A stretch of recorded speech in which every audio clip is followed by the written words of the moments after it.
Welcome, everyone. I am Chris Gore. This is Hollywood on the Rocks here on a Friday. I am in Houston, Texas for Anime Matsuri. I'm going to see you later. I will be on a panel, the FNT panel, later today at 2 p.m. I think it's 2 p.m. Texas time. Central time? I don't know. I'm still getting used to this. I was on Normal World last night. If anybody saw that show with Garrett and Dave Landau, it was a blast. Really had a great time. Alan is going to be on the show shortly. We're talking about a lot of things to do today, including the last voyage of the Demeter, a film called Jules, The Pod Generation, The Baker, Medusa Deluxe, lots of movies, your comments and questions. Alan dancing. I think Alan is going to be dancing today, but I'm in a hotel room in Houston, Texas. So please forgive I did make the bed. I made the bed. All right, let's get things going. Let's get things kicked off.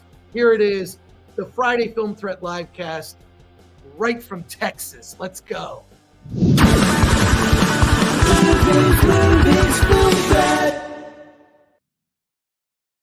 Yet again, Alan is, I have no idea what's going on.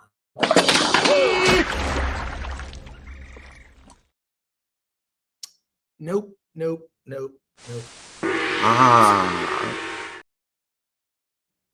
Typical. No, Alan.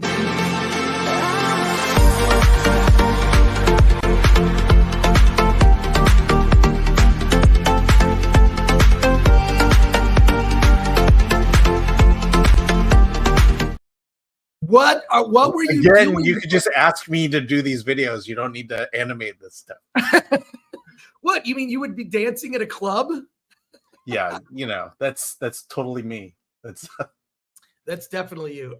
So hey, dude, Normal World was a blast last night. So much fun. And I got to run into, not only just hang out with Dave Landau and Garrett, but also ran into Alex Stein. Do you know Alex Stein? Wow. Yeah, I know Alex Stein. Got to go to the set of his show and met and spoke to Libby Emmons from the Post Millennial. A writer that I have followed for years and a commentator, and it was a lot of fun. It was great. We were supposed to go out for a steak dinner, but ended up having Jack in the Box on the road. I was promised a steak dinner next time. No, I had a blast. It was great, and I feel very grateful to be hosted here at Anime Matsuri. I have not been to the convention yet. We checked in late last night, about 1 a.m, and then here I am. So let's see who's in the chat today for our Friday show. Let's see. Yes. Lord Thoth is here. Like, share, subscribe, hit the bell for notifications, join us as a member, then see us on Discord. By the way, today it's going to be a lot of fun because right after the show, we are giving away, wait, I got to zoom out a little bit here. We are giving away 4K copies of Enter the Dragon, Bruce Lee's Enter the Dragon. They did this restoration. It's in 4K. We have 5 digital copies of the movie we are giving away to members only on the show today. So if you go to the community tab on the Film Threat YouTube channel, go to the community tab, only members will see the 5 codes that we're posting right after the show ends today. So there's membership. This is the second giveaway we've done this week. I like to get things for free. What can I say? Alan, what about you? I love giving things away. And I would love to get this. Yeah, yeah. Well, there you go. It's it's actually coming out next week. You can actually see it in the theaters. It's one of those Fathom events things. you can see Enter the Dragon. But I watched this recently. I gotta say, I watched it recently. This movie is so good. It was so groundbreaking for its time. It's also one of those things that's like, this movie is very diverse. It's very diverse. And the thing I forgot about it is, because I saw it when I was a kid in theaters, there's a healthy dose of nudity in this film that I completely forgot. And not just nudity, it's 70s nudity, if you know what I'm talking about. Yes. Yeah. So I mean, unfortunately, my experience with it was on television, so I didn't get any of that. Right. Well, I saw it in a theater as a kid. It was in re-release or whatever. And I was just like, I just love Bruce Lee because of the Green Hornet TV show, which was sort of a offshoot of the Adam West Batman series. And I loved it. I want to see more Bruce. I want to see Bruce Wayne and Bruce Lee. I want to see them teamed up. Anyways, so we're giving those away later today to our members. So take Lord Thoth's advice. Also, Tom Siebert says, don't know if you saw, but Motion Picture Academy already backing off the anti-quality diversity quotas for Oscars. I predicted 2 years, it will be gone entirely. I have the story, and funny you bring that up. I have the story, and Alan and I will talk about it. I'll share screen in a minute. We will discuss this story. Breaking news for you. Might be breaking for you, Alan, but thank you for bringing it up, Tom. We're going to go right at the top of the show. Sounds like great news for white people. Hey! Coppola's Dracula movie is the best Dracula movie, says Tom Siebert. Well, we'll see. Alan Horkin says, been looking forward to the last voyage of the Demeter since David Desmalchin mentioned it in his interview. Hope it is good. We're going to discuss. How many movies is he in this year so far? Every movie. Rick Johnson. Hey, Rick Johnson. Good to talk to you. Yeah, I wasn't feeling the Demeter at all. Seeing Chris liked it through has me wanting to see it. Liked it though. Yeah. Well, we'll see. Wait, did I say anything about it? I don't remember you saying it. I don't know what you actually said about it. All right. So let's Chris is a felon. Now we know, says Eric Stratton. I spent one night in jail when I was a kid. I was a teenager. That's pretty funny.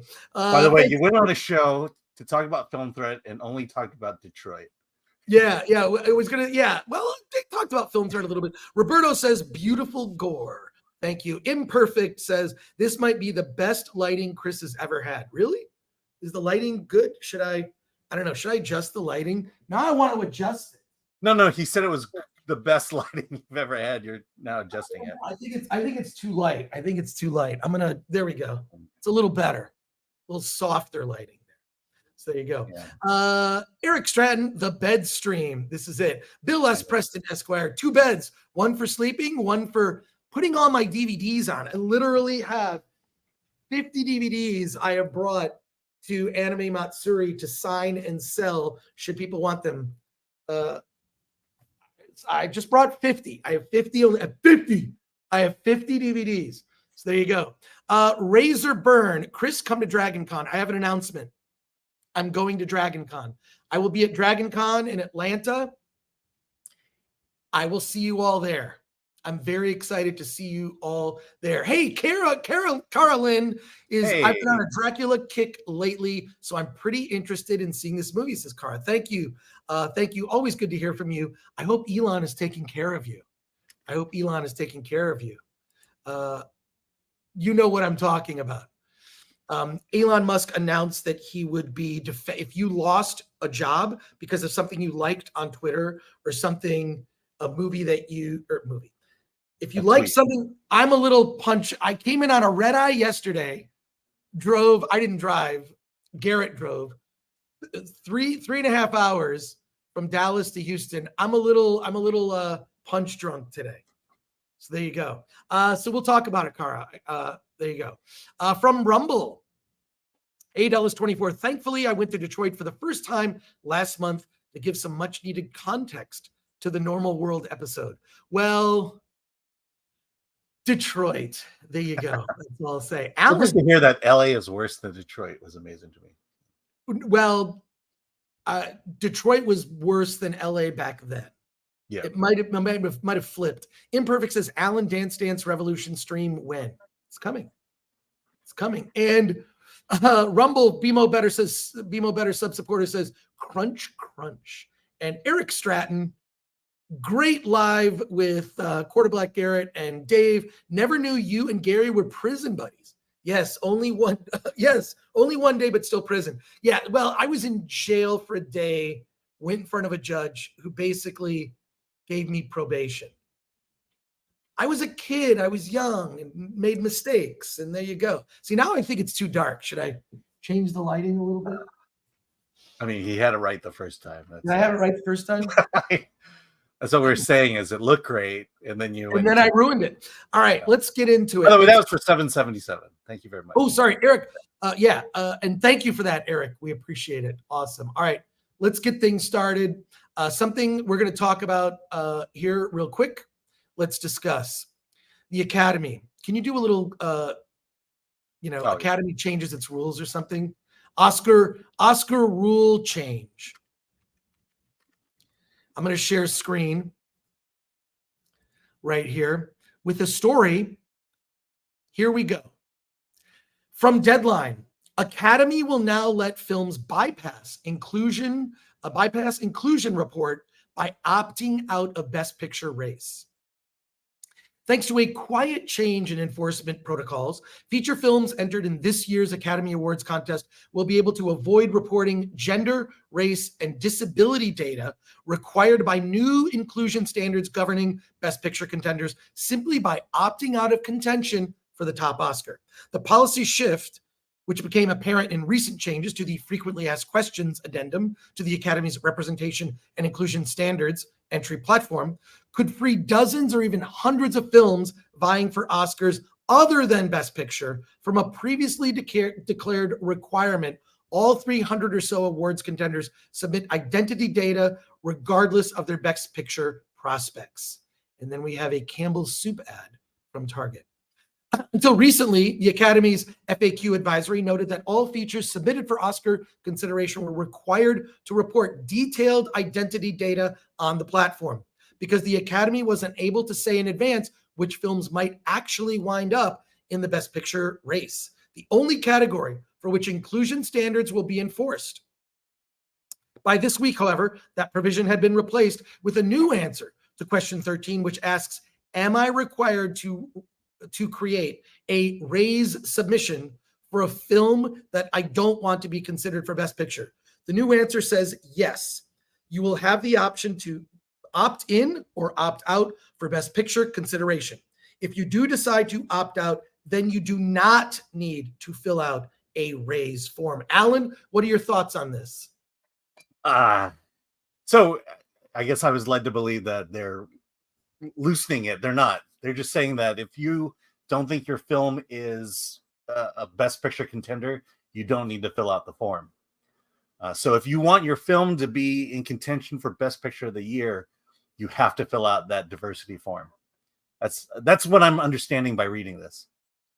Well, I think, first of all, I knew that this would happen because what's going to happen is you're going to have very good films that don't qualify simply because they don't meet the standard. Right. But it's going to be very bizarre because what's going to happen is you're going to see all these other categories, special effects, makeup, all of, whatnot, all the, cinematography, whatever, will be, kind of a good culling of the best films of the year. And then the Best Picture category is going to be 10 movies and half of them you will have never heard of. So consistent with the last several years, actually. So I don't know. I think this and considering the number of movies coming out this year that are, I'm thinking maybe there are 5 movies so far that have a legit shot at Best Picture, and Oppenheimer is one of them, which means that one may not be getting a Best Picture nod. And the other thing I think they mentioned was, it's one thing to fill out the form and include yourself in the contention for Best Picture, but you may not even pass based on the way you fill out that form. Right. Well, first of all, I have to thank Melissa Beekler for sending this, Mrs. Nerdrotic, for sending me this article. Woke up to this in my inbox, but this has always been a stupid move. I don't think that anybody cares about. People care about good storytelling. At the end of the day, they don't care about diversity. When diversity feels organic, which it did in the movie Enter the Dragon. Enter the Dragon felt just very organic. Oh, there are a lot of Asian people in Enter the Dragon. And it completely behind the camera for Enter the Dragon. And there's a token white guy and a token black guy in that film. No, there is. No, I know. As well, there should be. But it's fine. It's who cares? I mean, first of all, Bruce Lee has the best kung fu in this film. There's no debate and no argument about it. But it bothers me because you know what? Look, we've had a Best Picture winner. Okay, Parasite. There were no white people in that movie. There were no black people in that movie, and there was no diversity in that film. Yeah. And it gets in because it's a marginalized group, because the people of Korea are marginalized in the country of Korea. Hearing you say it out loud, Alan, just makes me laugh. It's ridiculous. But also, look, first of all, I don't think that Parasite should have won for Best Picture. Here's why. The Best Picture should be the best American film. We are eroding our identity as Americans by not acknowledging the best films from the country we're in. And what's that? I disagree with that. Absolutely. Well, let me just finish what you have to say. Finish my argument here. But Parasite should have been in the category of international, right? Or world cinema. However you want to. They used to call it foreign films, but that's considered a verboten word now. I don't care. Whatever you want to put it, it is a film that represents a country, and it should certainly be in that category. But I believe, and look at the BAFTAs, you know what the BAFTAs do? They recognize British films. You look at any other film awards from a specific country, they acknowledge movies from that country. And I do believe that American cinema as a whole had its height in the 70s and the 80s, and now it's just been a complete erosion. So while I believe Parasite certainly deserves acknowledgement and awards, not in the category of Best Picture, which should be the best American film. Alan, you disagree? Yeah, I absolutely disagree with that. Okay. No. I'll disagree in the sense of I would redefine it. I would say movies that open in American cinemas, of which Parasite would qualify for. I think the Academy Awards really has to be about the best of cinema. Because then you're excluding British films. I believe it has to be, American centric in the sense that it played in America and it did well in America, or played in America at all. And so I would go that route, and that would disqualify a lot of the smaller international films that we've never heard of. Well, But this is an American award. It goes to movies that Americans watched and resonated with. Well, first of all, I actually like your argument that it's the best, because if the Academy RRR, for example, RRR should have been included. Yes. So right. I mean, if RRR was not as popular as it was, it never would have then had Oscar contention behind it. Well, okay, I hear your argument, and I'm kind of agreeing with it in some sense. I'm kind of agreeing with it, but wait, I gotta. Okay, I have some breaking news. There's breaking news right now. The breaking news is that Award This, which is the Film Threat Award show that acknowledges independent film, will be adding a category called Best American Film. I just now decided this. I can do this. Alan, what do you think of this breaking news? That the Award This event, created by Film Threat that acknowledges small independent films, now has a category called Best American Film. Thoughts, Alan? What are your thoughts?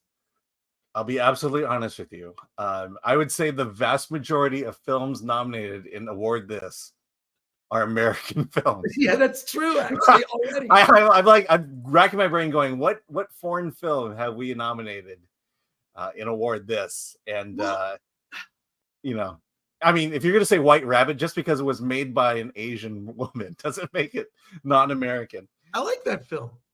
Yeah, but it's an American film. It's an American film. All right, forget the Forget the breaking news there. We have a couple of comments, and let's move on to our reviews today.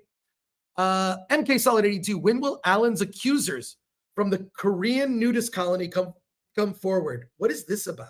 Yeah, I have no idea. Korean nudist. I mean, it's very specific to Korean nudist colony. I don't know. Sifax says, when is award this? I'm down to go. We are moving the date to sometime in November. I will let you know.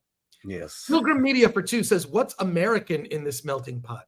Exactly. Thank you, Pilgrim Media. And Paulie from Latino Slant says, I'm actually leaning towards American. Feels only you rarely see other countries nominating American films in their major categories. Yeah, you know what? I'm with you, Paulie. Like that, you look at like there are award shows in other countries, and what they do is they're supportive of their home country's cinema, and that's great. That should exist. I love that. Yeah, that's great for those little countries that are not America. Right. But what is the United States, for crying out loud. We invented the movies. We made it popular. We built an entire industry surrounding it. True. Look, anything that just supports people learning about films that they wouldn't otherwise know about, and if they have to learn about it through an award show, that's completely fine by me. But award this, I think we should add a category of Best American Film. Because why not? My joke failed, said MK Solid 82. I just didn't understand it. I just didn't understand. If you want to rewrite it, we could rewrite it. All right, let's we're gonna pivot here just for a second. I actually paid to see this, and it is hysterical. It is so gory and bloody and over the top. I mean, I was like bursting out laughing. What I love about it, the girl that's in it, she's completely naked, and she's super hot too. And she's naked in the movie. There's also in this movie zombies. Strongly recommend it. Whoa.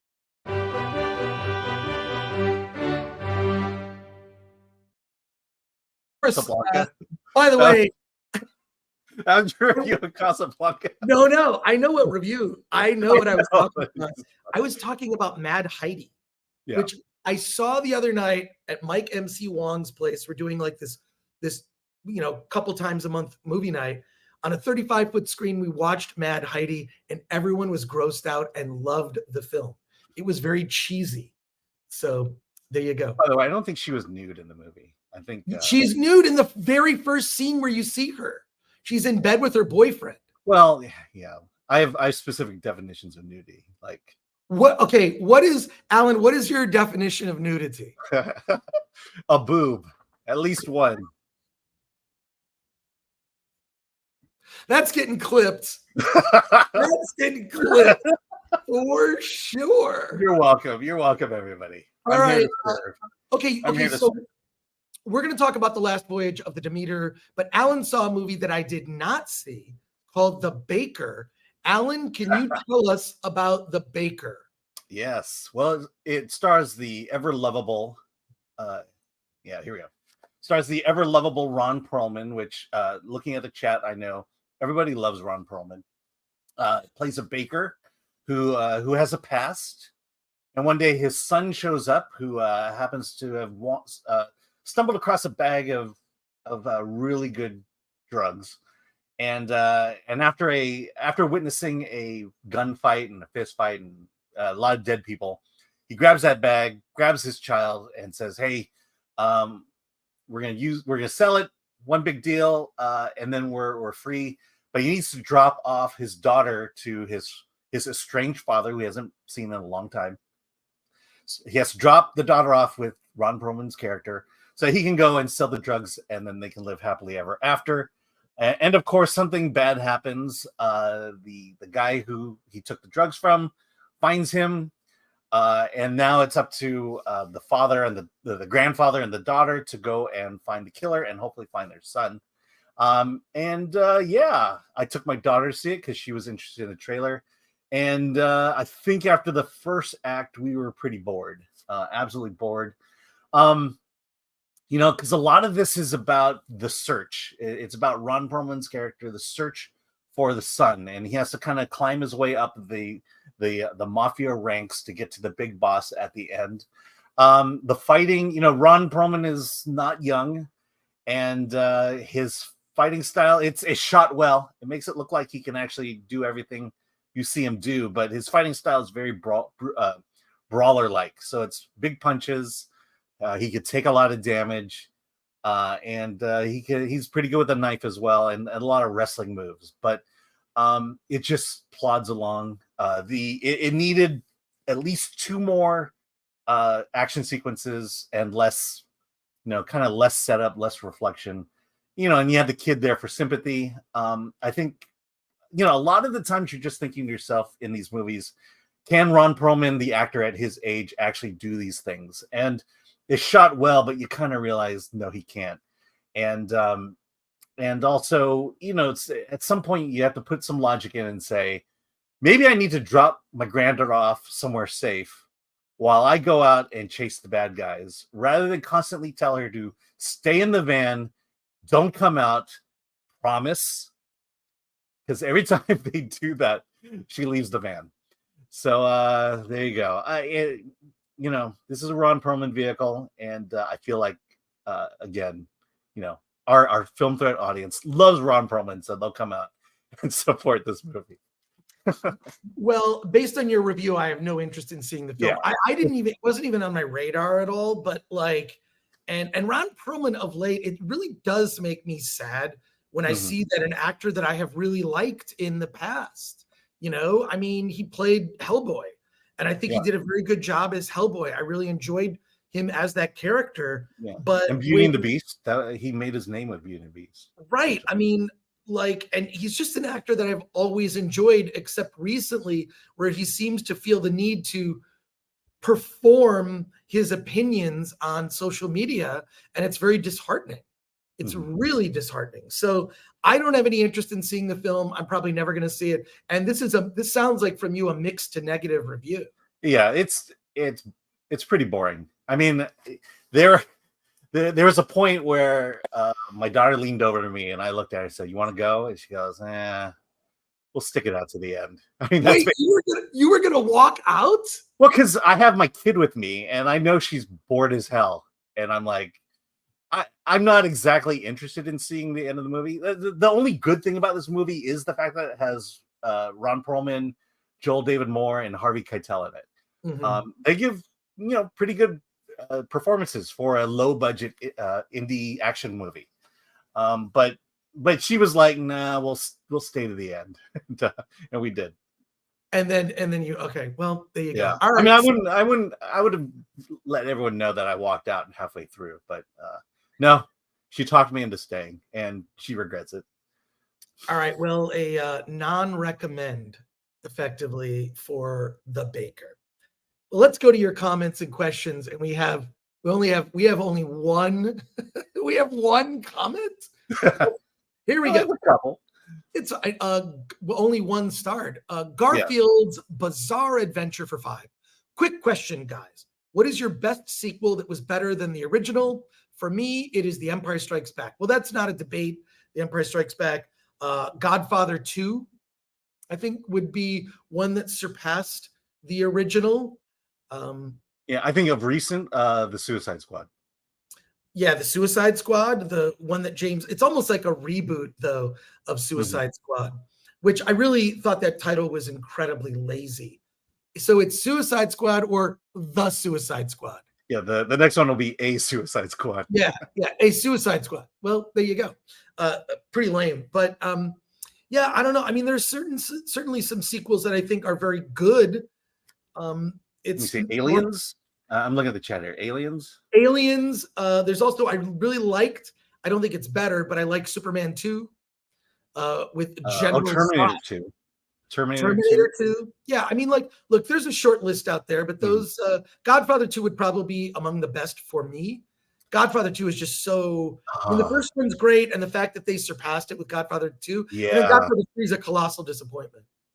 Yeah, Godfather 2, I hate to admit it probably is better than the original. Right. It's so close. Well, here you go. Imperfect says Alan is a bad father for making his daughter finish the movie. No, I gave her the option. Yeah, gave her the choice. And so having taken the choice, there you go. Yeah. Well, I mean, we walked out. I said, "Welcome to my world as a film critic." You see some good ones and you see some bad ones. All right, let's pivot for a second as we talk about a movie that I think you all want us to discuss. So here we go. Wait, just a minute. You know who's not here? Oh my Lord! Dad, help me! That was your daughter. Yes. The baker. Hi, Dad, I miss you. Oh, let's she's not with you guys there, is she? No, she's not. She's not. But a lot of other people from FNT are here. So Alan, there you go. Alan. Say she insists on staying in Canada for some reason. All right, let's talk about it. You and I both saw this film. No, I didn't see it. Wait, you didn't? It's a horror film. Alan, that was your assignment. All right, fine. The Last Voyage of the Demeter. Let's talk about it. It's based on Bram Stoker's Dracula. The Demeter is a ship that has sailed to London. It arrives on the shores, a battered ship, nearly sunk on the shores with no one aboard. The only thing they find on the ship is the captain's log. And I think that the actor who played the captain in the film is the same captain from the Titanic movie. At least the actor looked the same. Can you confirm that, Alan, while I continue? The actor who played the captain in The Last Voyage of the Demeter is the captain from the film Titanic, James Cameron. Just want to double check a fact. But in any case, we flash back through the captain's log, telling this story, to the loading of a bunch of giant trunks that look to be filled with dirt. One of them having the image of a serpent, a dragon on it, which spooks one of the ship workers. And then a last minute change in the crew takes place. Who we find out later is a young doctor who joins the crew last minute. They're all on the ship, and there are weird occurrences. David Desmalchin plays the first officer, and he's very good. In true to form, David Desmalchin is really good in the film. He's one of those kind of actors that reminds me of, he could be like a classic actor that kind of just like he disappears into the role. He's got an accent in it, and he just makes himself look physically different in any role that he takes on. So this character named Clemens, played by Corey Hawkins, joins the crew at the last minute. He is black, which we're reminded of that because that's what they say to him. And of course, we have some racist members of the crew that call this out. We find out later that he was a doctor. He's a doctor when someone gets injured on the crew, and there are strange occurrences. Something has emerged from one of the crates that was last minute loaded onto the ship, which of course turns out to be a version of Dracula that we've never seen. And this version of Dracula, I would describe as, in the makeup effects, and you've seen this in the trailer, looks just like Man-Bat. Is anyone familiar with the Batman villain Man-Bat, which is literally the reverse of Batman, Man-Bat, but like a human-sized bat? That's what this Dracula looks like, this winged creature that continues to kind of evolve throughout this. One by one, the crew members are kind of picked off, and we kind of learn something of what the rules are. The captain has a young son. Captain Elliot has this young son who gets I don't want to ruin too much, but let's say that bad things start to happen to members of the crew. And each night a new person becomes a victim of this demon, this incarnation of Dracula. Now, can a blood transfusion purge the poison blood and fill the person with fresh blood, basically reversing the Dracula curse, we shall see. But I found this movie, in terms of its tone, I found the scenes with Dracula were fun and scary, but the overall, it's slow. It's a slow burn. So to me, the moments of action, horror, whatnot, just didn't make up for the entirety of this thing, which is about just under 2 hours long, and you felt it. You can kind of see what's coming, because obviously it kind of ends with no one left.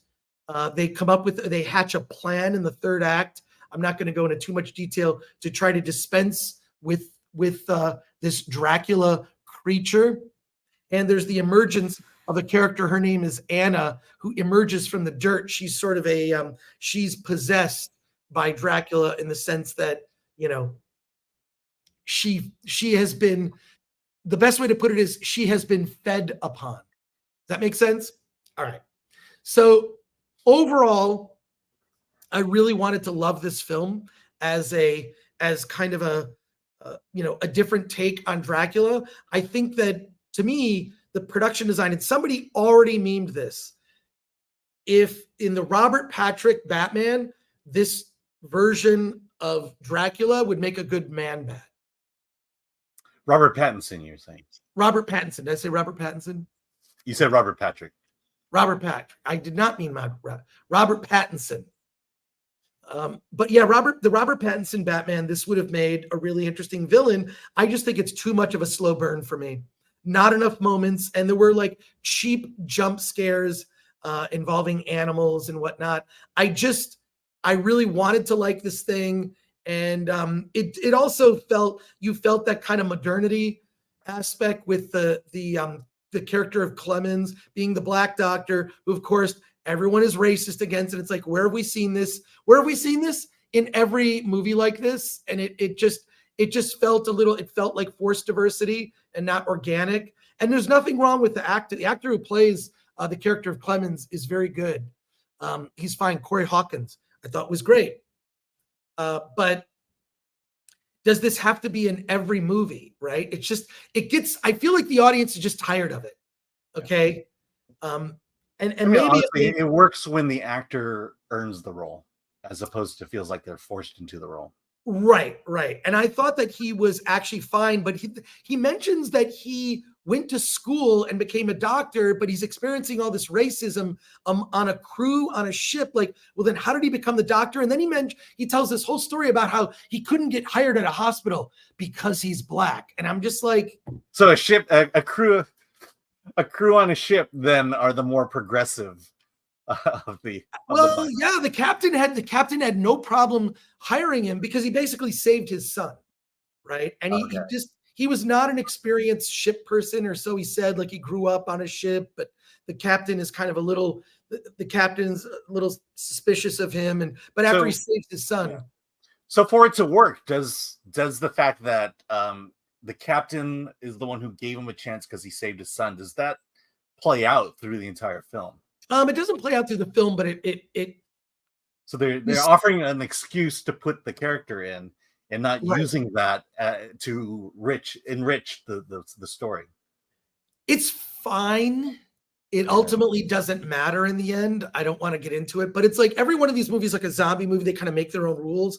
One of the rules is once you become, possessed by Dracula, you're bitten and you become possessed by Dracula. If you're exposed to the sun, you burst into flames. And the thing is, the problem with it is that the effects, they're all digital flames. Mm-hmm. So it kind of looked fake to me. Maybe it fooled some other people, but it's like, oh, those are just digital flames. They sort of burst into flames and then ashes. Yeah. That's why you need AI. Yeah. It's too slow a burn. David Dastmalchian's, when I see him in a film, it's, I perk up. Like, I like him. The rest of the cast was fine. The movie felt a little dated. Also, normally when you're making some sort of social commentary, the social commentary is about now. So you're making a movie from the past. It's set in the past, and you're commenting on the present. except the comment they're making wouldn't be true. A doctor who happens to be black is not going to not get hired for a job. So, and maybe that was true back then. Okay. But I don't know. It felt tired and like, ugh, and there's a distraction from just tell me a good monster movie. Okay. They could have ignored the aspect that he was black at all, and it wouldn't have mattered. He wouldn't have mattered because he's a likable character, because he does what in screenwriting they call save the cat. If you heard the term save the cat, for those who are not familiar, there's if you want to like a character as quickly as possible, the quick way to do that is to have a character do something nice for someone, or an act of kindness. It could be, going out of your way. It happens in simple ways. And literally in the movie, Superman, the movie, he saves a cat out of a tree. Okay. I think that was 3. I think it's Superman 3. No, the first movie. Is it the first movie? The very first movie. And they changed this. And then, so Superman saves the cat out of the tree, literally gives it to this little girl. The little girl goes up, and only through audio, we hear the little girl say to her mom, "This man swooped out of the sky and grabbed my cat and gave it to me." And then you hear this, haven't I told you to stop telling lies?" and slaps the girl in the face. You don't remember this? I don't remember that. But then we were doing that a lot. Yeah, haven't I told you to stop telling lies? And slaps his daughter. We were hitting kids in the 70s, so this was in the 70s, I guess. So there you go. It was disciplined. But the save the cat concept. So he saves the captain's son, which endears not just the captain, but the audience to the character of Clemens, which is what they could have done is cut out all the racial commentary alone, because the character, I believe, earned his place in spite of that. It doesn't matter. But the fact that they made it, it's just like, it's cliche. Yeah. It's cliche. Something we do in improv is if you drop a piece of information, you've got to use it. I mean, and that one is, this is important. He hired him because he saved his son's life. The captain hired him because he saved his son's life. That is something you drop that is very important, very emotional, and you have to let it play out throughout the story. And that enriches that relationship between the captain and the doctor at this point. And if they're just going to drop it, they did it just purely for virtue signaling. Yeah, it just, I wanted to like it because I love horror films. I just felt it, and I do like a kind of a different take on Dracula. So this is Dracula as more of a creature than a human embodiment. Every movie or vampire thing, same thing with zombie, kind of makes up their own rules. True Blood had their different rules about vampires than other vampire things that came before it. Same thing with Twilight. Whatever you think about Twilight rewrote the rules. Vampires don't burst into flames in the sunlight. They sparkle. They sparkle in the sunlight. Yeah. So, by the way, A.D. Ellis, thank you. It was Bernard Hill who was the captain on Titanic. Oh, so I got that wrong. Yeah. But, I confuse white people all the time. You know what? I confuse white people all the time. Especially the white bearded ones who are captains. The white bearded captain, but he just seemed like, I'm like, is that the same actor from the Titanic? They look very similar. But thank you for the correction. The chat is always right. The chat is always right. All right. Well, Last Voyage of the Demeter, I'll just say this. I cannot recommend it. It's probably a 4 or 5 out of 10. Mm-hmm. David Desmalchin is a standout. The actor who plays Clemens is also a standout. I like some of the rewriting of the rules of Dracula, but overall didn't work for me. Was hoping for more. I could go into what the ending is. If you want to hear spoilers, chat, I can do some spoilers right now. If you'd like me to do some spoilers on the end. So how about a fair warning? Go see the movie. 5, 4, 3, 2, 1. It is implied. So the end of the film, if you haven't dipped out, we're doing spoilers right now. The end of the film, the ship makes its way to London. Dracula makes his way to London. And it is implied that the character of Clemens is going to become Van Helsing. He's basically Van Helsing at the end of the movie.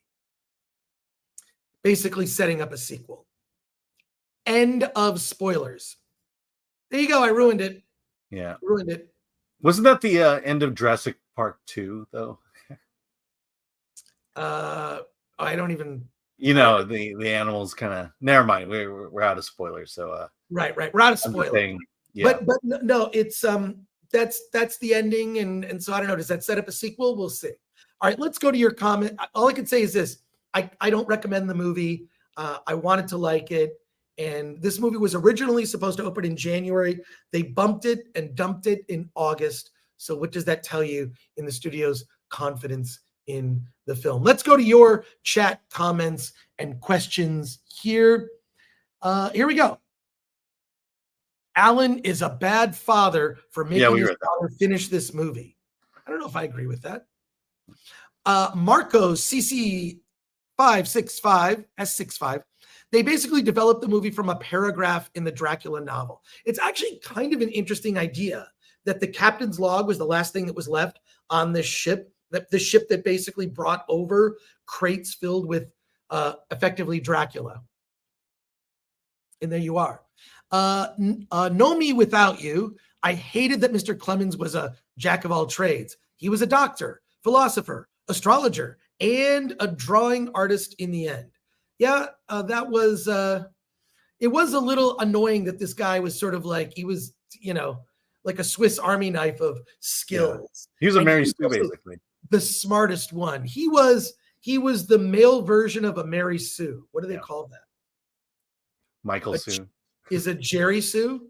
He was a Jerry Sue. So that was sort of annoying that happened. Thank you, Know Me Without You.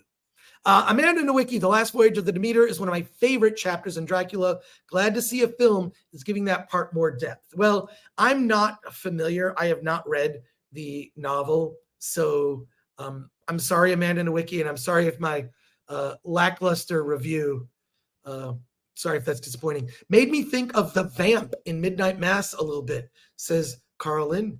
Yeah. Apparently there's a, everyone knows that it's Gary Stew. Gary Poo. Yeah. Gary Stew. Apparently there's already a name for it. There is this name for it, Gary Stew. All right, well, there you go. Imperfect says slow burn with no payoff. Yeah, slow burn with a payoff I wish was bigger, but I feel like here's part of the problem is, and I think a missed opportunity. The character of Dracula in this movie is just a creature. The character doesn't really talk. I think it would have been more dramatic if the character showed some intelligence. It's just a monster that feeds. It's a monster movie. Mm-hmm. Literally just monster movie. Monster. Like, I wanted to see more interaction, like, creature that's lived 1,000 years and is, methodically doing this, or glamours, you know what I mean? There's just like more, could have been more to it. It's just a monster. Scary monster. There you go. Rick Johnson says, Demeter sounds like a rental at best. I would say that. Hey, some super chats here. One Above All for £5. Part 1. Dear Frank, Gore, and Alan, I am a longtime fan. Thanks for all you do. I am a disgruntled DC fan and wanted to get things off my chest. Oh, wait. So this is another, is there another part to this? Oh, yeah. There's got to be another part. There's another part. Here it is. One Above All for £20 says, Gunn starts with Metamorpho, Gardner, Hawkgirl as lovable underdogs. Use them to show Superman's personality, taking easy way out unorganically, creating the character plus his lies, plus avoid doing the legwork needed. Is this in reference to some latest comments that James Gunn has made? Because is this Superman Legacy? Do they appear in Superman Legacy? Yeah, this is talking about characters that are going to appear in Superman Legacy. This is the tough thing, but okay, yeah, keep reading. One Above All goes on to say, removing Cavill lost me as a fan. Hugh Jackman was well loved as Wolverine. X-Men Origins underperformed, but Fox persevered, paid off. I hope I am not alone in my feelings and need some hope that things might get better. I think that based on the recent failures of The Flash, the recent upcoming failure of what will be Blue Beetle, which we're going to review a week from today, I think that this big picture 10-year plan that James Gunn has for DC may not happen. I think that they need to make one good movie that is a hit. I think you need a good Superman movie.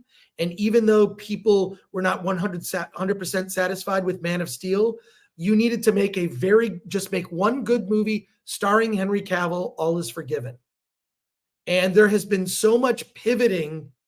I mean, Marvel, which is criticized often, they stayed the course through the first three phases.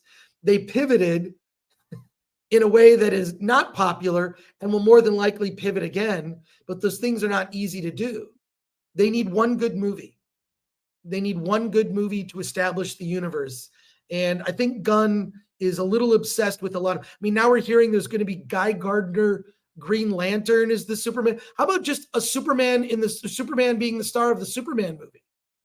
I'm all for like the fun cameos, and that's fine, but tell that story again. We didn't need all these other offshoots. In the very first Superman movie, we had Superman played by Christopher Reeve and Lex Luthor, and they changed the character of Lex Luthor quite a bit. But Gene Hackman's performance was amazing. And that film to this day holds up, due in no small part to John Williams' incredible score. But James Gunn, he's got a huge task ahead of him. And the fact that I believe, you know what? You can criticize the term superhero fatigue all you want. Superhero fatigue is real. The general audiences, look at Barbie and Oppenheimer, both films overperforming. No one predicted Barbie was going to do over $1 billion. No one predicted that effectively Oppenheimer is now, and I can show you the list. Oppenheimer is in the top 10 list of R-rated movies box office of all time. Oppenheimer currently stands at number 10. It's only halfway through the theatrical run. I have the list somewhere. I have the list. I can send that. I can bring that up. Yeah, let me say this about James Gunn. Please. His failures so far all have to do with movies he had no part in making. He's the one who has had the last legitimate Marvel hit. So I'm still in the camp of I'm waiting for him to fail before I dump on the guy. Because he had nothing to do with Aquaman, had nothing to do with Flash, had nothing to do with Blue Beetle. His biggest mistake is trying to put Blue Beetle into the universe he's creating. I'm still waiting for him to fail in making a movie at this point, because he hasn't done it yet with the superhero film. He could do it. He could totally screw up Superman Legacy. But at this point, he's the best thing we have at the moment when it comes to anyone making superhero movies. And so I'm willing to give him the wait and see. So here we go. Highest grossing R-rated films. Number one, Joker with just over $1 billion, 1.07. Then we have Deadpool 2 is number 2. Number 3, Deadpool. Number 4, The Matrix Reloaded with $741 million. Number 5 is It. That's the first It. 6, Detective Chinatown 3. There you go. Number 7 is Logan with $619 million, released in 2017. Number 8, The Passion of the Christ from 2004. It's $612 million. Number 9 is Hangover Part 2, directed by Todd Phillips. And at number 10, current gross as of last week, $582 million for Oppenheimer, stands at the number 10 of highest grossing R-rated films. That is going to move up the ladder and could get close. Could Oppenheimer get close to $1 billion, Alan? I don't know. I feel like the steam is running out. You think so? My guess is it will probably contend with It. Okay. For the fifth spot. But it's definitely going. First of all, it's already in the top 10. So moving up the ladder, I mean, I think you're looking at least a couple hundred. I mean, it could definitely be, it could leapfrog It maybe between Matrix Reloaded or get close to Deadpool. Close. We'll see. It just shows, incredible momentum. I mean, I looked at getting tickets, and it's still one of those things where you have like single seats. Now, I'm actually trying to get, whenever I've looked for tickets, I always look at the premium theaters, IMAX, 70 millimeter IMAX, all of that. So I don't know what a regular theater is, but there is a buzz about this film in terms of, it's an adult movie. It's an adult drama. And I have to admit, I enjoyed it much better upon second viewing. Well, I'll say this. The last few weeks at the movie theaters, it's been hard getting parking. Last night, it was really easy getting parking. Really? Yeah. Yes. No, same. Like literally, I'm like at when I saw Last Voyage at Demeter, I saw it on a Wednesday. I have to park on the roof at the AMC Burbank 16. That never happens. And it's been that way for the last several weeks. It's because of Barbie and Oppenheimer. And I can confirm, because I was talking to the staff at the Yard House, and they're like, "Oh yeah, we're out of certain beers, specifically because it's been packed every night at the movie theater." And I think what's really good is that that's had an effect on other movies. So other films are now feeling the positive effects of people. Well, I haven't been to the movies in a while. Like I saw Barbie, had a good time. Saw Oppenheimer, enjoyed that. Maybe I'll see something else. So I think Barbie and Oppenheimer have brought people back to the movies. Yeah. That's a good thing. So currently, I'm saying yesterday I was able to find good parking yesterday. Good. Which means it's starting to wane a little bit. It's on the downward trend at the moment. You have good parking karma. Yeah. So there you go. Cool, man. All right. Let's continue with the comments here. About Last Voyage of the Demeter. I'm going to start here from the top. Boy, a lot of, and thank you so much for your comment, One Above All. I think there have been too many pivots with DC. I think James Gunn was dealt a bad hand, and I think it might just be too late. Yeah. And he legitimately, the only decisions he's been able to make so far is when the movies he didn't make are released and the publicity behind it, which I will say he failed on the second one. Yeah, and maybe I don't know. What is he going to do? He's a company man. He's been hired by DC. Yeah, he can't say it's a bad movie, or he can't give you the reality of saying, Aquaman, we're just releasing it. Have fun with it. He's not going to say that. Well, thank you, One Above All. I really appreciate it. We're going to start from the top here and continue with the comments.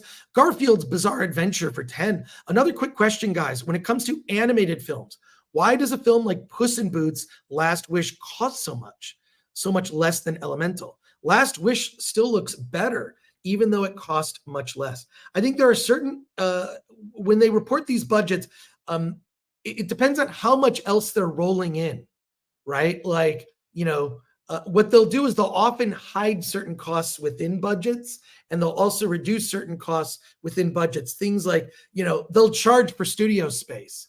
They'll charge for a staffing that has nothing to do with actually making the movie. So yeah, it's also like some companies are more efficient than others. I think that Disney is not an efficient company. And Disney, Pixar, Disney, Lucasfilm, you look at the budgets they're reporting, I think these movies probably cost even more than is being reported. But there are companies that are really good at making things on a low budget and companies that are not, like it's all about capital allocation. And Disney has proven to be not very good at that. Alan, do you have any thoughts? Yeah. So if you watch my interview with Michael Mendelsohn, we talk a lot about the producer side of things. And I asked him this question of why are movies costing so much lately? Because he basically says studio films are a minimum $150 million. And, as a good producer does, he blamed the actors on it because the star budgets are very high. You're talking $50 million. That's a lot of money. But the other side is, with Disney, they're doing reshoots like hell. We talked about Dune. They planned things out. They knew what they needed to shoot, and they shot it, and they got out. How many, reshooting costs a lot of money. Special effects costs a lot of money. Not doing practical. I don't know why we don't return to practical effects anymore, and why we're so reliant on the expensive CG. And so for some reason, I think Disney and anyone spending over $250 million, I think they have this unlimited credit card, and they're spending it like crazy, and they're not getting the results for it. But Alan, question to you: Who was the star of Elemental? Yeah, that's the one I don't get. I do not understand why Elemental cost. I think the budget I heard was $250 million compared to Super Mario or what's the last? I'm trying to remember the last animated film that just came out. Because that was Spider-Verse. Why that was under $100 million? I don't. That one baffles me, and it may be the fact that Pixar is known for canning a script and starting afresh. That might have happened, but you're right in terms of the only stars in Elemental were the B players and the C players. Catherine O'Hara was in it. But that's an above the line cost. So is Catherine O'Hara $10 million to do a face for a Disney movie? It doesn't. I don't think she got $1 million for it. I mean, probably didn't even get $1 million, but it is. And those kids, the kids are legit teenagers, so they're not making $1 million. Yeah. It's. I don't know. I just find it incredibly ridiculous, and it's a legitimate question to ask. So there you go. There you go. More questions here. Mike MC Wong says they know the vampire was hiding under deck. Instead of clearing the crates and the junk, Dracula was hiding behind during the day. They wait till night. They know sun will burn and kill vampires. Yeah, just the logic. It's one of those things where it's like, then you start to think once they know the rules of how this particular vampire works, why wouldn't they just take advantage of that? Makes sense, Mike MC Wong. Let's see. One above all for 10 pounds says Gunn, embittered by experience at Marvel, WB asked him to do films outside of continuity, Squad Legacy. He used WB leadership to remove things he didn't like, plus instead replaced it with his favorites. I mean, that makes sense. I mean, that's par course for Gunn. He hires his favorites. I mean, that's, you want a happy set. You want actors who will do what you say, and he rehires these guys. Yeah, but I think it would have been worth whatever the issues were with Henry Cavill. Worth it. He's a guy that is beloved not just on screen but off screen as well. There are just too many false starts, and like I'm thinking of the post-credit scene from both the first Shazam and Black Adam. What a waste! They both feature Henry Cavill's Superman. To what end? What are they leading to? Anything? Nope. Do you remember when all the Marvel post-credit scenes were meaningful or funny? And now they're like, I'm thinking of the post-credit scene from Shang-Chi. What was the point of that? You've got Bruce Banner with Captain Marvel, Carol Danvers, talking to Shang-Chi about his bracelets, and then we need to talk to you, and well, hey, there's a celestial head sticking out of the Arctic, but it's not there. No one notices it. It's not. No one. Yeah, you'd be able to see it on Google Maps. I mean, I like the fact that he's trying something, that he's got a vision for the DCEU, but I think he's not recognizing the fact that we're in superhero fatigue and we just want a good movie. Just make a good movie. And they could have done a one-off. They could have done a one-off with Henry Cavill and then just built from there. Make one movie with him, fire him afterwards. Well, thank you, one above all. And I think the rumor of Gal Gadot coming back as Wonder Woman, I mean, that shows that maybe there's a willingness to do it, but I heard that rumor was a rumor. Yeah. Well, thank you, one above all. We'll probably talk about this more on our Wednesday show, Hollywood on the Rocks, where we normally mostly cover news. Let's see. From Adelis24 says Robert Patrick would have made a great Kurt Langstrom Man-Bat in the Tim Burton universe. I would agree. Let's see. Super chat from Enrico Palazzo 499. So they wouldn't stop despite passing every country in Southern Europe and talk about their plans in the day and then wait till night to enact. Geez. Yeah, they didn't really. There wasn't a lot of thinking. And then we had a Gary Sue. I think Gary Sue sounds better than Mary Sue. Yeah, but Sue is a feminine name. Sorry to be sexist here, but Sue is a feminine name. And Sue could be a boy's name, right? A boy named Sue. Rick Johnson, Alan, yes, we all look alike, says Rick Johnson. Absolutely. Harry Anders for 100 Swedish krona says, hey, Alan and Chris, great to see you both on this lovely Friday. Kirk Langstrom was a tragic figure, sometimes partner, sometimes foe of Batman. Classic Neil Adams stuff. Jim Aparo, mid-70s Batman comics. I love the Man-Bat from the Neil Adams Batman comics. Was so cool. Those illustrations, just Google it. So, yeah. More super chats here. Base player 2011 IFI for $9.99. Do you think Killers of the Flower Moon will be on par with Oppenheimer in terms of box office, or will it languish because it doesn't have a Barbie to prop it up? I do not know how well that movie's going to do. And it seems like it's also filled with, I don't know, it's filled with a lot of like racial tension. I saw the newest trailer. I'm like, oh, wow, where are we going with this? So I don't know. I cannot predict. When it comes to like big dramas, I have no idea. Although I did predict that She Said would bomb, and it did. I have no idea. That one depends. I just hope that they go with a wide theatrical release. Yeah. Panic. But in terms of Oppenheimer and Barbie, there's so much buzz and marketing put behind that right.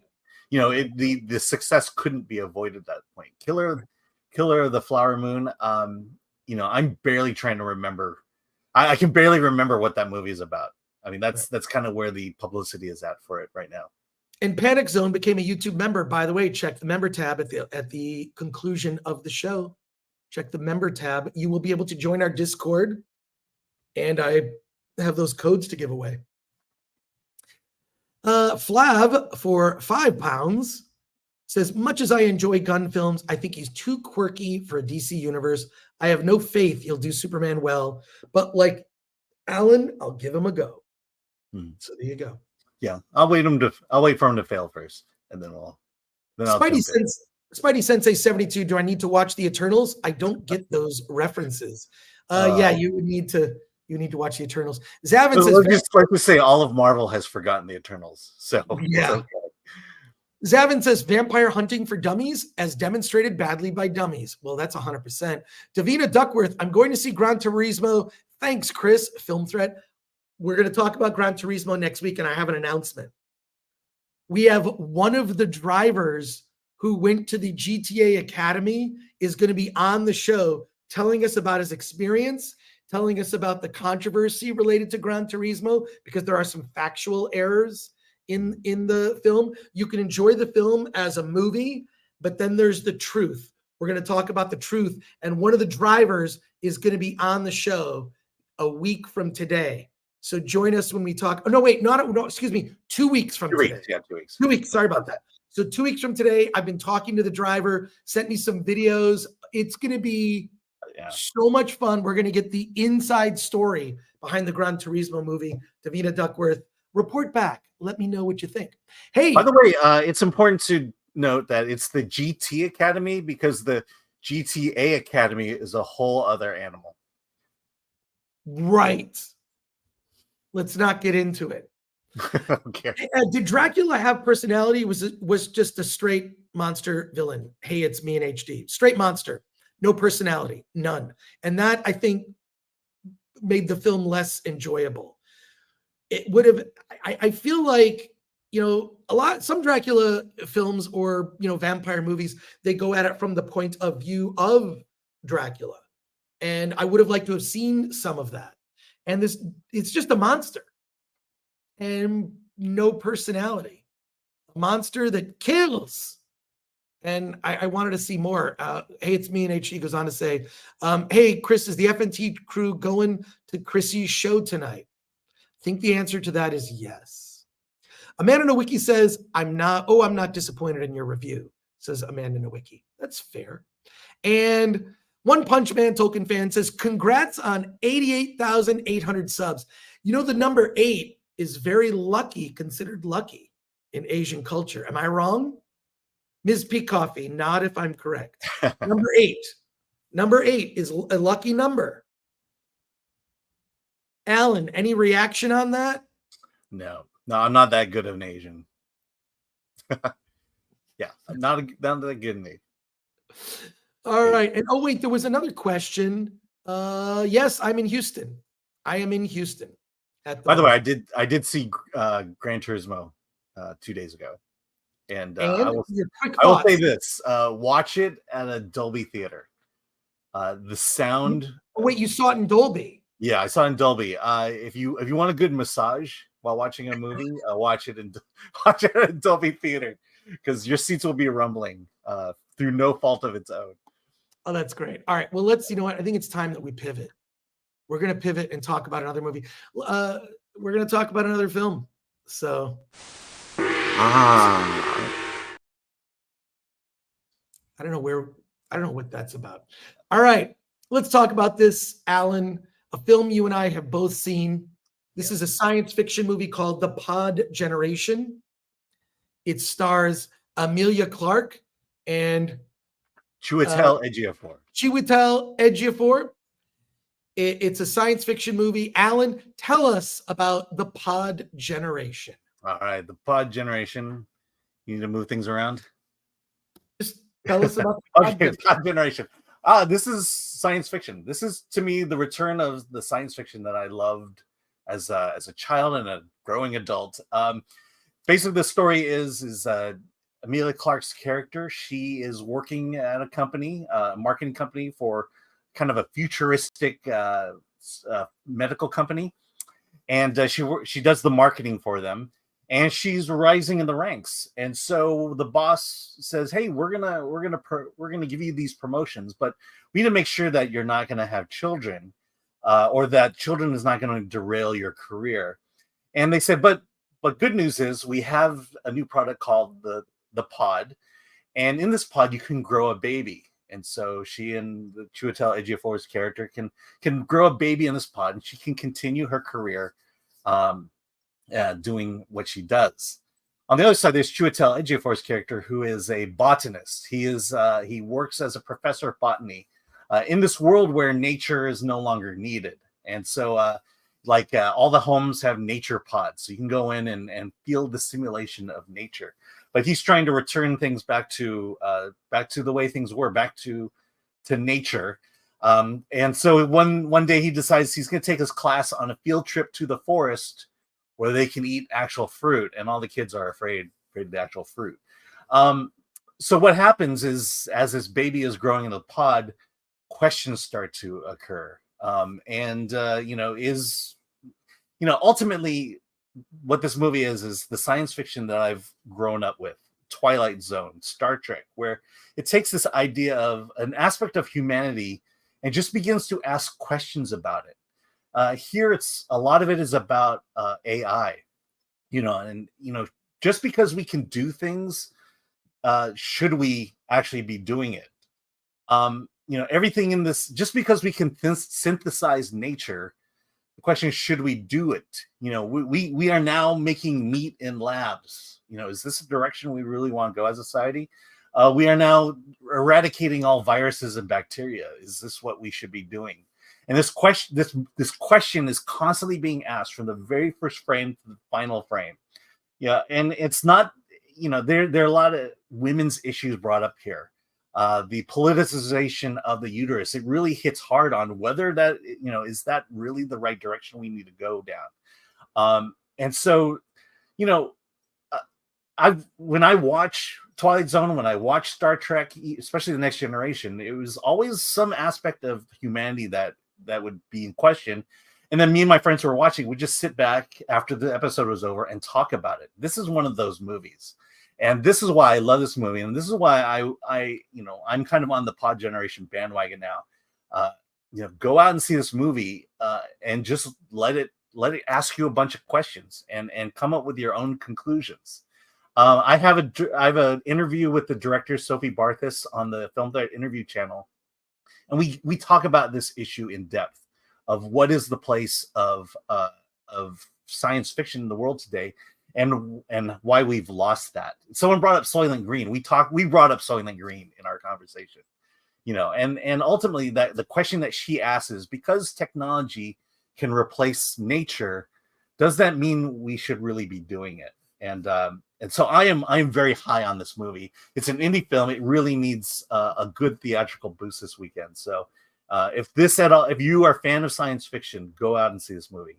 That's a high recommendation on my part. I'm going to just echo what you just said. High recommendation for the pod generation. Love Emilia Clarke in this film. It might be the best thing I've seen her in since Game of Thrones. I really did not like her in Secret Invasion. I thought she was terrible, and a lot of it goes. Everyone was terrible in Secret Invasion. Everyone was terrible in Secret Invasion, but the point is that like this shows you how important a good script is, right? Like here, given a good script, given good material, she is completely different from the character she plays in Game of Thrones, and really excels at this. Let me say this about Emilia Clarke, because this is in the interview. But one of the questions I asked the director was, how hard is it to get science fiction made as a movie? And she says it's very difficult. And she said that the reason this movie got made was because Emilia Clarke read the script and went to bat for it. And that's how the movie got made. And this is not, it's weird, but you may sense that there's feminist tones in it. There are, but it's not in the way that you think it's gonna. It's a very healthy look at feminism. Yes, here's what I'll also say about this movie. You think maybe from the premise that this is going to be like a social commentary on. It's a social commentary on how our lives have become way too intertwined with technology, and we've lost our connection to nature. We've lost our connection to being human. What is it to be human? What is it to be human is, when a woman gives birth, and this movie very clearly states men and women. But there is a fun thing where they take the pod itself, and you'll see this in the trailer, which I would recommend actually not watching the trailer. Don't watch the trailer. But one of the things you'll see in the trailer is they have these pods that look like eggs, and they have a Bjorn, so you can kind of walk around, and it's almost like you're kind of pretend pregnant. You could put it under your shirt, right? And it kind of sticks out.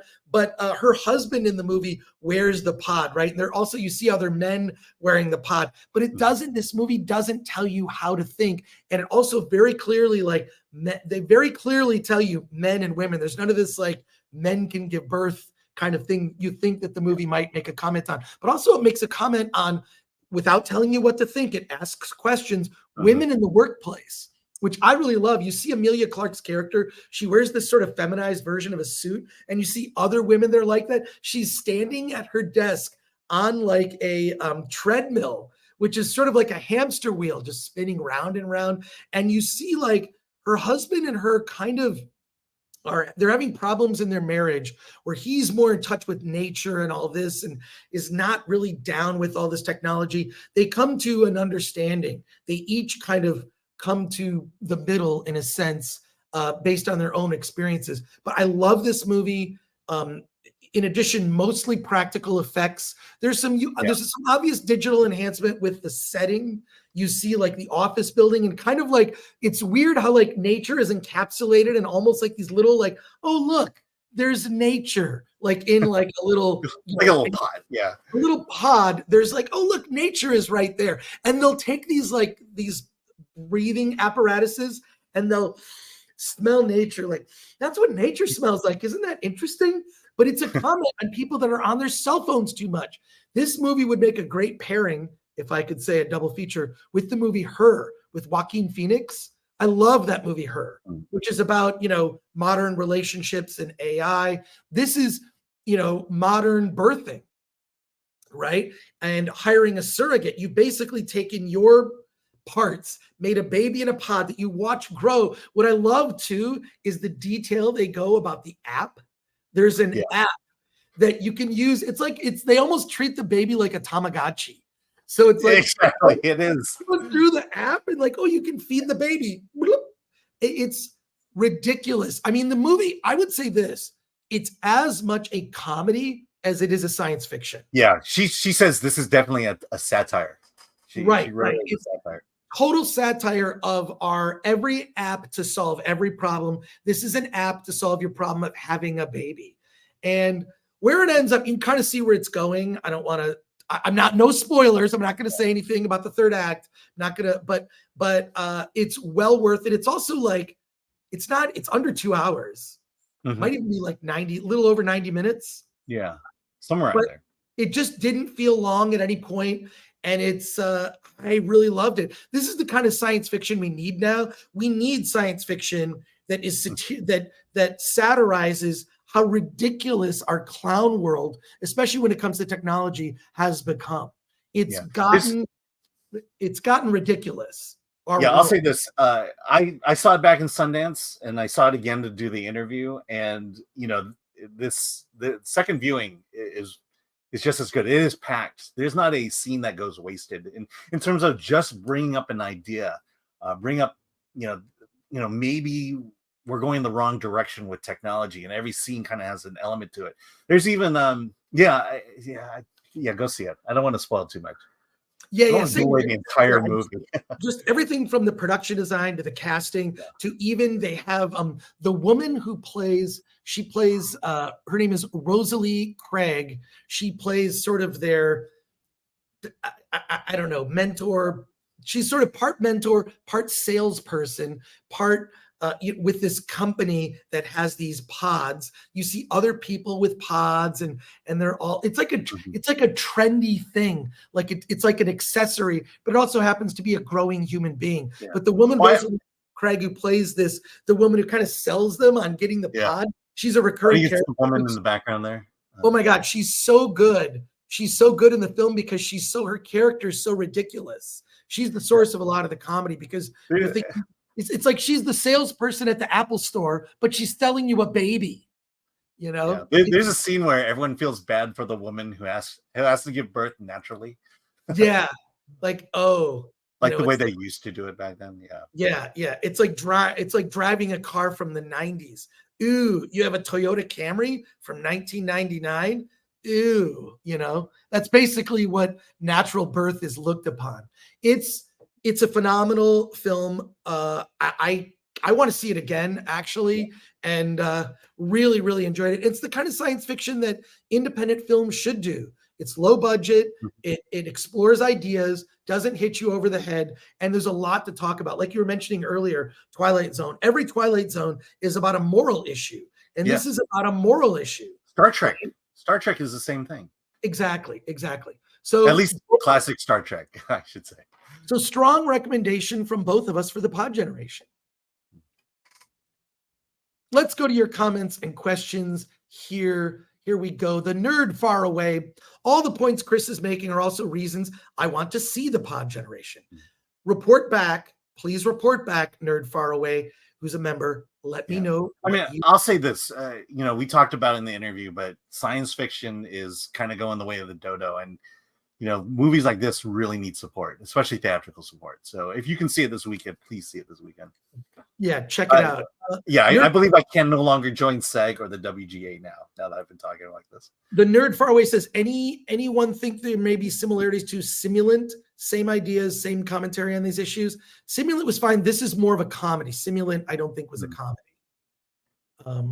or not intentionally. So Davina Duckworth says, this isn't a satire, it's a documentary. Yeah, you're not far off.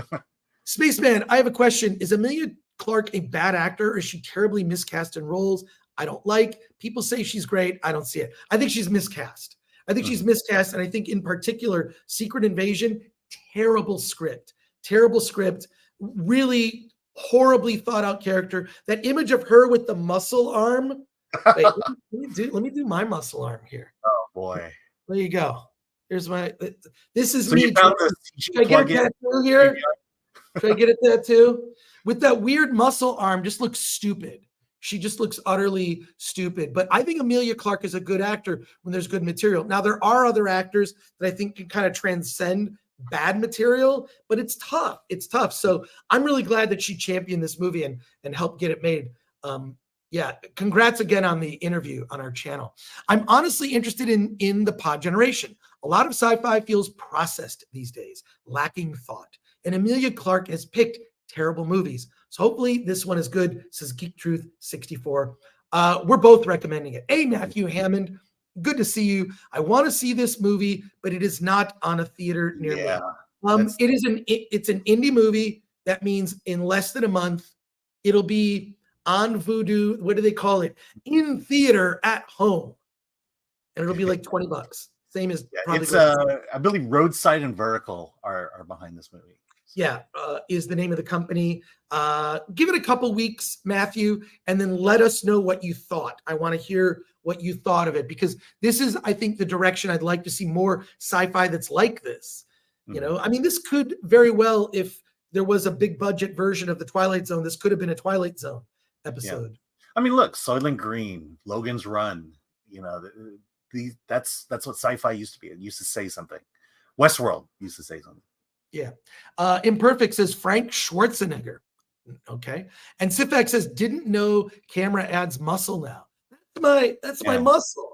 Yeah, it's the StreamYard app that you can I got some kettlebells.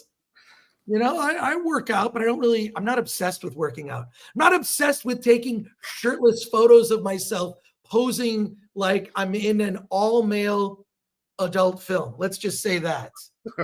I don't know who you're talking about. Everyone knows exactly who I'm talking about. Some super chats here. James Carroll for 499 says, Alan, can you explain the wait for failure method again? The wait for failure. Yeah. It's if a person has proven themselves to produce successful movies consistently, and now he's put in a position where he's done nothing but fail with movies he never made, I will wait for him to fail before I start heaping criticism on him. All right. Fair point. Razor Burn for 5. Chris, you mentioned you're a fan of 4AD Records. Were you a fan of the Cocteau Twins, Dead Can Dance, or the Wolfgang Press? I absolutely was a fan of the Cocteau Twins. I had the boxed set CD of all of their work. I did see the Cocteau Twins in concert in Los Angeles when I first moved here in the early 90s. Moved to Los Angeles in the early 90s. I saw the Cocteau Twins live, which is one of the few times I ever even knew. And then Dead Can Dance, of course, knew them. And This Mortal Coil, also 4AD Records. I believe I mentioned that on the Normal World interview. It came up. It came up talking about Detroit. But yes, loved 4AD Records. You know what I also liked about 4AD Records was the album art. The album art was really like this sort of bizarre, surreal photography. Really enjoyed it. But yeah, love that stuff. Really just sort of ethereal, amazing stuff. From Rumble, $8.24. This reminds me of that recent Duplass Biosphere film for some reason. It might make like a good double feature. Very similar. But that one's too long. My only real criticism of that Biosphere is it's long. It's very long. It might have been like a better episode than a feature. It also just features the two characters and they never leave the bubble, which makes it feel kind of isolated, which I think is kind of also the point. Yeah, that's the point. It would make a good double feature. So there you go. So we're going to pivot again. We're pivoting again to, let's see. All right, I can do a quick review of this. Have you seen this film, Alan? No, I haven't. No. This is going to be a very short review. Medusa Deluxe is a film about a hairdresser competition. And someone has been murdered during this hairdresser competition.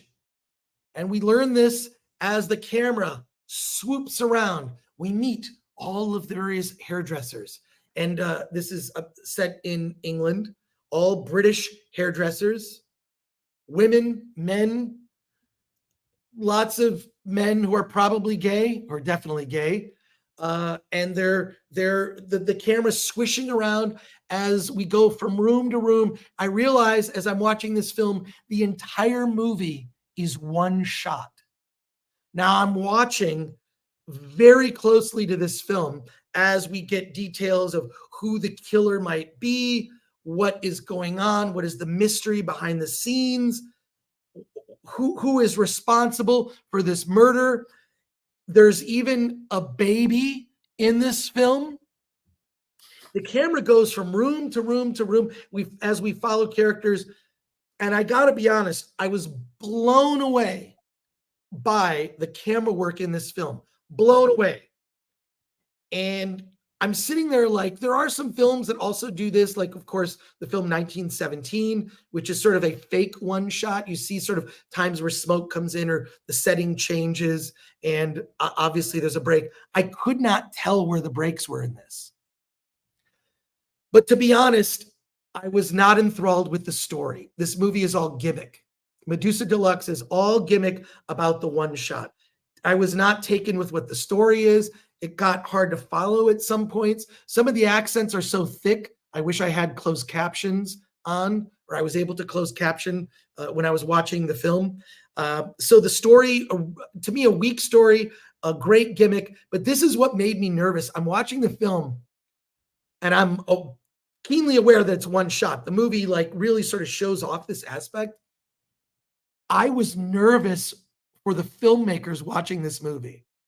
I'm sitting here nervous, like, oh my God, like there are babies in it. Like, who's to say the baby is not just going to burst out crying and bust a scene? And the fact that all of those actors could so professionally pull it off, I just didn't love the script or the story. I sort of took me out of it in terms of the gimmick kind of overshadows the story itself. So to be honest, you might check out a trailer for Medusa Deluxe. I was not super blown away by it. And I can't recommend the film. The gimmick overshadows the story. This would be a pass for me. But the trailer is kind of cool. The trailer is pretty cool. Can't recommend it. That's it. I don't know, Alan. Did you see Medusa Deluxe? I didn't see it, but I have one question for you. What's the one thing you never see in a one-shot movie? What? People going to the bathroom. Right. Well, it all takes place kind of in real time as they're trying to determine who the murderer is at this hairdressing competition, and someone's dead. I don't know. So none of them had a full bladder going into prior to the cameras rolling. I actually went to the bathroom during the film, so there you go. And I was watching at home. Yeah, I expected more. Was kind of disappointed. Well, it sounds like you're saying that it's a movie that's about the gimmick more than it is about the story. It's more about the gimmick. Quick questions here in comments. Patrick Lemire, hey, for 199. It's great to see you guys excited about films. Well, it's great to be excited about a film. Call sign Alucard for 199. Could use your muscles in moving boulders for retaining wall. Okay. Oh, there you go. There we go. That's. I'm using Photoshop. Whatever. Brock Samsonite. No one ever suspects Maggie Simpson. Lol. Zavin, the one shot sounds like a gimmick on paper over the film's shortcomings like Boyhood. Mob 19001, you can hold it for 2 hours, Alan. Yes, I will say this. I have walked out on the movie twice to go to the bathroom on 2 occasions. Wow. And one was watching Ant-Man and the Wasp in 4DX. Oh, no. Because the scene there, the scene was wreaking havoc on my bladder, and I had to walk. I had to use the restroom. Imperfect. Alan spends a lot of time thinking about people going to the bathroom. No, and Patrick Lemire, what does Alan's shirt say? Alan, let's see your shirt. Yeah. Oh, there you go. You know where you can get that? You can get that at shop.filmthreat.com. Go to shop.filmthreat.com. You can get my film, Attack of the Doc, the Blu-ray, available. There you go. And you can get Alan's shirt. You can get my shirt, which is... Yeah, I need to get that one. The Film Threat lettering in it's the Tron font. So there's a couple others. We have Alien now, or Aliens. What else do we have? Dune. A whole bunch of other ones. Star Trek, the motion picture. Star Trek, Back to the Future. Okay. We've got a whole bunch. We have more designs that we'll be putting in the shop soon. So go to shop.filmthreat.com. And the material on these shirts are amazing. Yes, these are top shelf shirts. So let's go to it. This is our, I'm in Houston, so I got to get to the F&T panel. One last film to talk about today. It is also a science fiction film. It's also a science fiction film that Alan and I both saw. Alan, what did you think of Jules? First of all, tell us the story of Jules. Okay, I saw it a month ago, so I'll do my best here. But it stars Ben Kingsley, as an old man who lives in a small town. And every week during the city council meeting, he makes the same complaint about the slogan of the town he lives in. And people are starting to feel like maybe that in his older age, he's starting to lose a little bit of his mental capacity there, and maybe slipping into dementia or Alzheimer's. And his daughter is kind of, there to kind of support him. And so he's an older man who's just not taken very seriously. And then one day, a alien spaceship crashes into his backyard, and an alien pops out. And the alien's not dressed well, so he gives him a nice T-shirt to wear, like a Film Threat T-shirt, and names him Jules. And so he talks about Jules being there, and people, of course, think he's just old. And then let's see, Jane Curtin is in the movie. Her character kind of stumbles in, realizes there's an alien in your living room, and there's another actress, I can't remember her name. Same thing. And so now it's about these three older senior citizens who are basically taking care of this alien and becoming its friend, and just kind of giving it a few guidance about what it's like to be human. So it's I appreciate the attempt. We talked about it's a science fiction movie that says something. It's not as good as a Pod Generation. I haven't seen Jane Curtin in a long time. Big fan of Jane Curtin back from the SNL days. And so that's basically my feelings about Jules. It's a nice, serviceable film, but it's not going to win any awards, so to speak. Well, there's a couple things about it. Like the Ben Kingsley plays this character that he's on the early stages of dementia. He befriends the alien, but kind of just doesn't think much of it. And he eats apples. The alien loves apples. I think if you're dealing with parents that are struggling with health issues and living alone, this movie might hit different. So because that's really what it's about. It's like it's almost like the alien is a subplot to the dealing with older parents. Yeah, and you're absolutely right about that. Absolutely. The alien's like this weird subplot, and they're collecting. You find out later in the movie, he wants them to collect dead cats because he keeps drawing a picture of cats, and they're collecting dead cats, which ends up being what? Fuel for the spaceship. This is not a joke. It felt like in the sort of like it's played in this sort of whimsical, fanciful way. If you watch the trailer for Jules is very much in tone to the movie, and it feels like you know what I felt like after finishing watching it.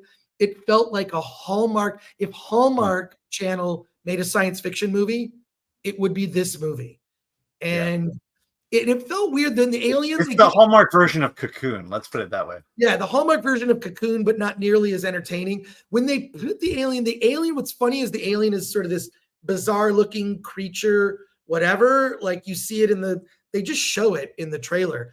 When they put the shirt on him, he looks like even more naked with the shirt because he's only wearing a shirt, and it looks bizarrely sexual. It was just like someone only wearing a shirt. It's like, I'd rather see a fully naked alien than an alien wearing a shirt that it suggests nudity, because the suggested nudity is worse than the alien being completely naked. Does that make any sense at all to you? Yeah, I mean, it's the shirt is there for the joke because of what's written on the shirt or what kind of shirt he puts on. It's in improv when you're stuck in a scene and the alien shows up out of nowhere. That's kind of how I felt at the end of this movie. It was just kind of like, here's a story. It'll be weird if we put an alien in it, and we did. Right. Well, look, I wasn't super blown away by this film. I would give it a mixed to negative review, leaning on the negative, especially after Pod Generation. If you have a choice between Pod Generation or Jules, 100% go see the Pod Generation. Jules, I think, is just, in my opinion, dismissible. And not the kind of, this isn't the kind of, it's a science fiction movie that doesn't ask interesting questions that you and I would have a conversation beyond it. You know what I mean? Like, I like science fiction where you're actually discussing questions that the movie brings up. It's like, a movie about older parents on the edges of dementia, and an alien is thrown in for good measure, and they all learn something and become better people. right? Like and it felt a little too heartwarming, and the way that they just sort of accept that this alien is here and not make a big deal out of it seems a little dopey. And there's a seriousness that it projects that is not addressed and is kind of made fun of, and it's not taken seriously. And that's when I think you kind of detach yourself from the overall story of the film, when just there's a lot of incongruent things going on in that story, and that happens here. Right. So Jules is a pass for me. Alan, what about you? Yeah, it's a bear. I walk the line because again, Ben Kingsley's got a good performance here, and Jane Curtin. That's probably the only reason I would recommend the movie are those two people. All I could think when I saw Jane Curtin was when she would do that sketch with Dan Aykroyd. And Dan Aykroyd, and he would say to her during this is the Weekend Update news segment on SNL. It was a debate. It was a political debate that they were going political debate, and he would always retort, "Jane, you ignorant slut." And I love that. I love that. I love the old school SNL. But yeah, no, it's a pass for me.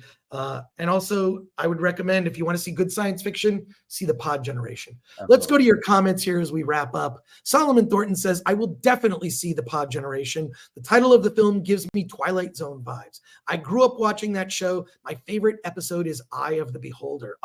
Great episode. I have the box set on Blu-ray of all the Twilight Zone episodes. That first episode, you watch it, the one where it's the town with the aliens kind of flickering lights. I mean, it's today. It still holds true today. Yeah. Monsters on Maple Street. There's so many classic episodes. Yeah. Lord Thoth says, shill those shirts. Hell yeah. We're shilling shirts. Jocelyn says, so there you go, Chris Gore. That needs to be a shirt. Well, thank you, Jocelyn. So there you go. I probably say that a lot, don't I? I'm sorry. Hey, Amanda Nowicki, I'm bringing my copy of Attack of the Doc to Anime Matsuri. Hope I can get it signed. 100%, Amanda Nowicki. I will be at the YouTubers section. Gary's putting me up at his table. Happy to sign your copy. And I've also got, I've got posters. I've got Attack of the Doc posters to give away. So actually, she says she's brining her copy of Attack of the Doc, which means she's marinating it in a salt bath. Here, and so I think that I've got Attack of the Doc posters. Look, if you have I'm just going to give them away. I'm giving them away. I'm signing posters if you would like one. Amanda, be great to meet you too, because I see you in the chat. And that Star Wars girl, have fun at Matsuri. You're not here? I love Anna. Hanging out with her. She is super fun to hang out with at a con. Let's just say that. All I can say is Anna can keep up. She can keep up like the best of them. Yeah, my daughter loves her. No, Anna gives no fucks. And even though Anna did not like RRR, this is a debate that's going to come soon. One day, I still think she's the best. She's tops in my book. And I love Anna. She's amazing. Vorpal Snack says, have fun on FNT with Gary and the gang. Hell yeah. Davina Duckworth, buy the shirts and movie, or you'll see Chris Gore's blinding white moobs. Attack of the Blinding white moobs. What is that? Have fun this weekend, says Jocelyn. I will. Cocoon times ET says, not the Batman. Mike MC Wong. I liked Jules. It is cute. Yeah. I could see how you would like it. It felt like a Hallmark movie to me. Mr. Echo, this makes me think of Brian and Charles' great movie. Brian and Charles is much better.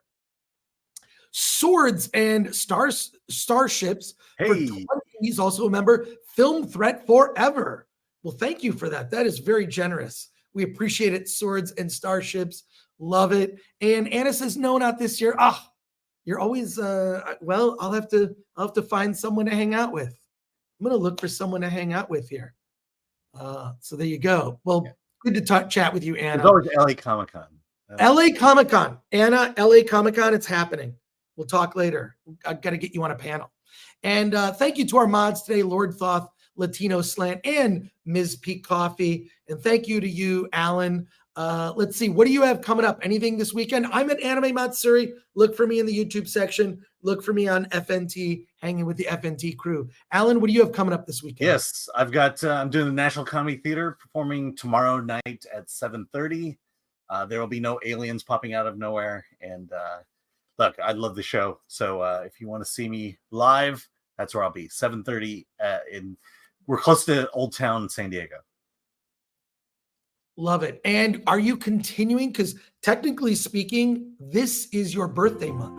祝你生日快乐，祝你身体健康，祝你万事如意，祝你发财新年好。 Well, there you go. Well, next, My daughter's cracking up down here. So. Mr. Echoes, a member for 2 months, says, love this Hey. game. Well, thank you very much. It's next month is my birthday in September. I might do, you know what I might do for, not for my birthday, but right around, I want to do a watch party for Attack of the Dog. Thinking of doing a watch party. Yeah. So we could watch the movie and I'll comment on it live and take your questions. So probably I'm going to do that in early September. I'll let you know. You'll have fair warning for it. So there you go. I'm going to take my muscles over to the con. I'm going to take my biceps over there to the con. My let guns into the con. I'm taking guns into the con. But there you go. Hey, happy birthday to Alan. Want to say thank you to everyone out there. I really appreciate you watching. We will be back on Wednesday for Hollywood on the Rocks. And a week from today, we're talking Blue Beetle. Get ready. Blue Beetle. It's gonna be a fun conversation. All right, everybody, have a great weekend. Go see The Pod Generation. That is the movie I think Alan and I both recommend. And take care. Alan? Let's get out of here.